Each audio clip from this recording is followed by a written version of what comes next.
ఉమ్మడి ఖమ్మం జిల్లాలో ప్రస్తుతం ఆ డాక్టర్ ఫేమస్ అయ్యారు. చిన్న పిల్లలు ఆడుకుంటూ ఏదైనా వస్తువు మింగితే వెంటనే గుర్తుకొచ్చేది ఖమ్మం పట్టణంలోని ఓ ప్రైవేట్ ఆసుపత్రి.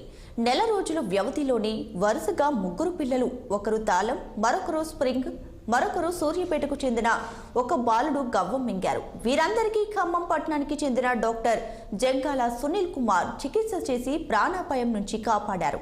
ఎలాంటి ఆపరేషన్ లేకుండా ఎండోస్కోపీ ద్వారా అతి తక్కువ ఖర్చుతో తాళం కప్పను బయటకు తీసిన వార్తను సామాజిక మాధ్యమాల్లో చూసిన బాధితులు డాక్టర్ జంగాల సునీల్ కుమార్ వద్దకు క్యూ కడుతున్నారు. 3 రోజుల క్రితం భద్రాద్రి కొత్తగూడెం జిల్లా జూలూరుపాడుకు చెందిన 10 నెలల విరాట్ ఆడుకుంటూ పిన్నిస్ మింగాడు. గతంలో పేపర్లలో వచ్చిన వార్తలు చూసిన ఆ చిన్నారి తండ్రి వెంటనే ఖమ్మంలోని జంగాల సునీల్ కుమార్ ఆసుపత్రికి తీసుకురాగా వెంటనే స్పందించిన డాక్టర్ ఆపరేషన్ లేకుండా ఎండోస్కోపీ ద్వారా పిన్నిస్ తీసి బాబుకి ప్రాణాపాయం నుండి కాపాడారు.